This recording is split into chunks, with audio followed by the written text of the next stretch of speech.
Hi guys, just stopping in to do a quick video about blood tests and blood test analysis. So if you don't know me already, I will add this to the stream. So if you don't know me already, my name's Laura Schulz. I'm a clinical nutritionist and I deal with trichotillomania and body-focused repetitive behaviours. So looking at nutrient deficiencies and biochemical imbalances to help treat and reduce those urges to pull. So I'm just going to explain here about which blood tests I use, and I've got a few slides here to go through with you.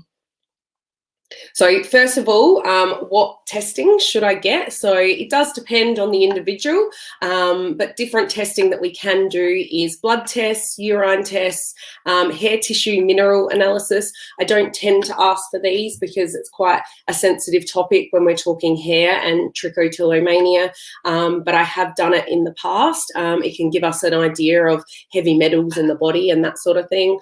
I've written here just who to ask and how to get it. So generally in Australia, we use our general practitioner, so our GP, to go to them and tell them what's going on, and hopefully they will request the pathology for us. Then what we do is we go to the pathology lab, we get our blood test. Usually it gets uploaded to a portal or to the doctor, then you go back to the doctor and get the results. So that's generally how it works here. I know in America and Canada and other countries it can work a little bit different. There might be a family doctor, or you might get it straight to your portal where you get access to your results. Generally what I do with my clients is when they get their results, they upload it to me, either via email or through our client software, and then I analyse those bloods and look to see what underlying deficiencies there are. So, and that's what we're going to go through today. So these are the blood tests usually requested by the doctor. So we've got full hematology. So that includes like your electrolytes, like your sodium, potassium. That can tell us a lot about hydration and other minerals. Red blood cell panels. So that's like your hematocrit, your hemoglobin. That's really important too. And white blood cell panels. So that can tell us about white blood cells and infections and if there's food allergies and things like that.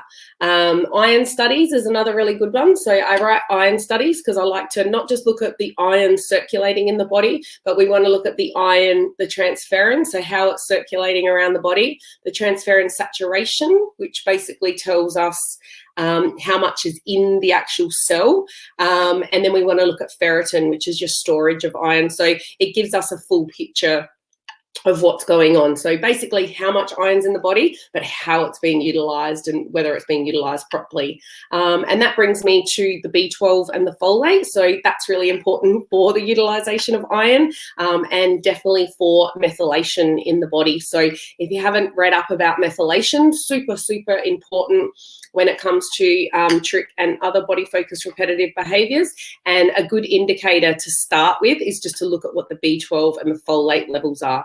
If you haven't read up about it, either Google it or you can go onto my Tricky Nutrition Facebook page or Instagram page. I've got quite a few posts about methylation imbalance. And then another test here is vitamin D. So I'm not sure about you, but I do hear from a lot of people that seasonally that there might be more pulling over winter and lower mood and that sort of thing. So I think vitamin D definitely plays a part. It definitely plays a part in a whole range of factors, so immune system, bone health, that sort of thing, and it definitely plays a part in mental health as well.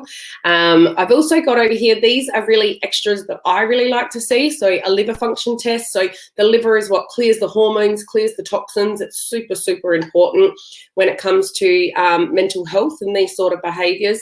There's quite a few liver enzymes that are magnesium dependent, vitamin B6 dependent, zinc dependent. So it can really give me an idea of those vitamins and minerals as well. I've written here also is a full thyroid panel. So I am finding it more and more thyroid issues. So myself, if you follow my journey on Tricky Nutrition, I have Hashimoto's, which is an autoimmune disorder that is an underactive thyroid, and I feel like it does play a part. And it definitely, when I don't have my thyroid imbalance, and if I'm not supporting my thyroid health, that those urges can definitely creep back in. So blood sugar levels, I know I hear from a lot of my trick clients about sugar cravings, which can also indicate nutrient deficiencies, but we also get, if we get high sugar levels,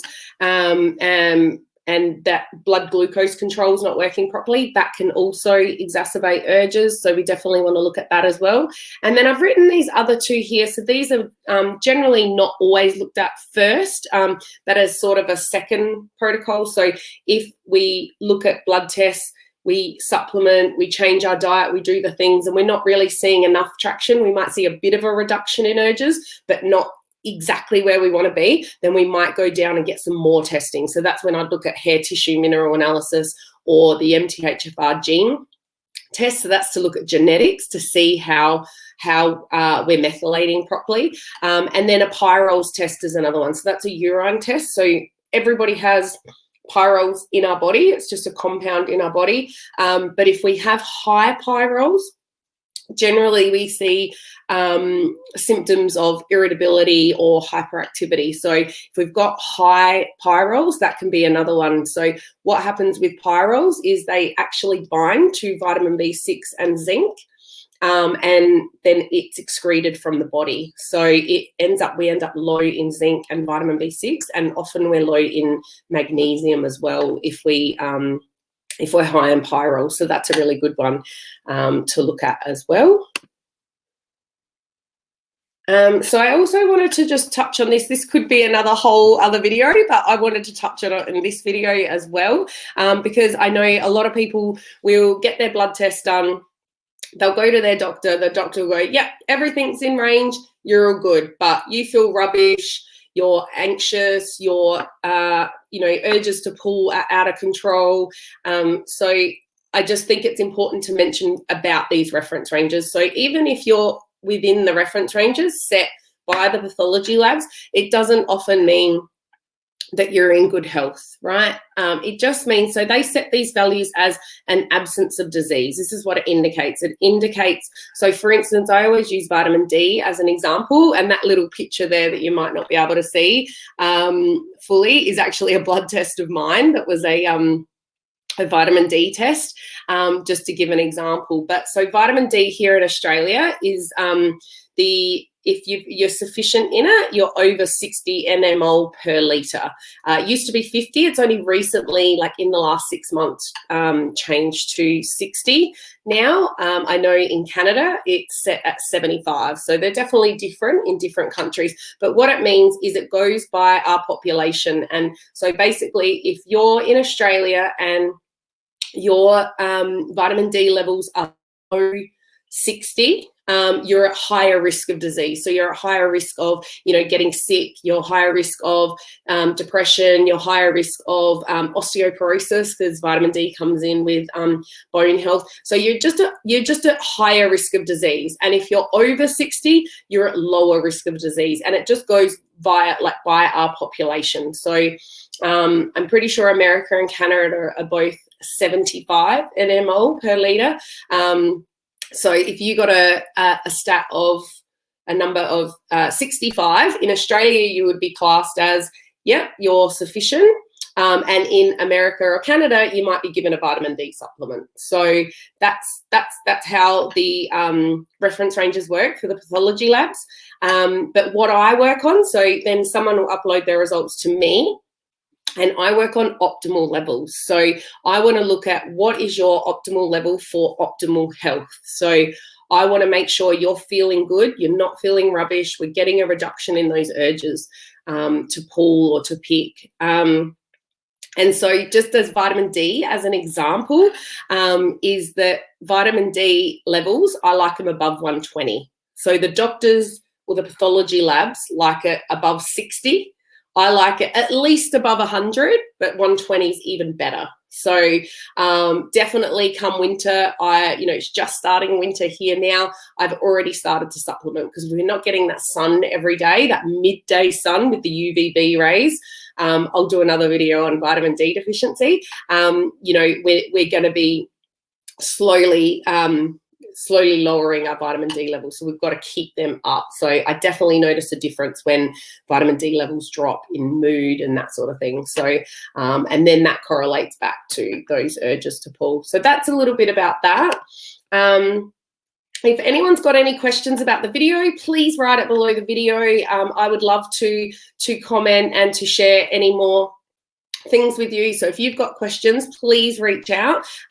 Feel free to subscribe to my channel. It's very new, so this is one of my first videos, but I would love it if you subscribed, and of course share it. So share it in the Trich groups, share it with people that you know that you think this might help them when it comes to looking at blood tests and what to look for when it comes to nutrient deficiencies.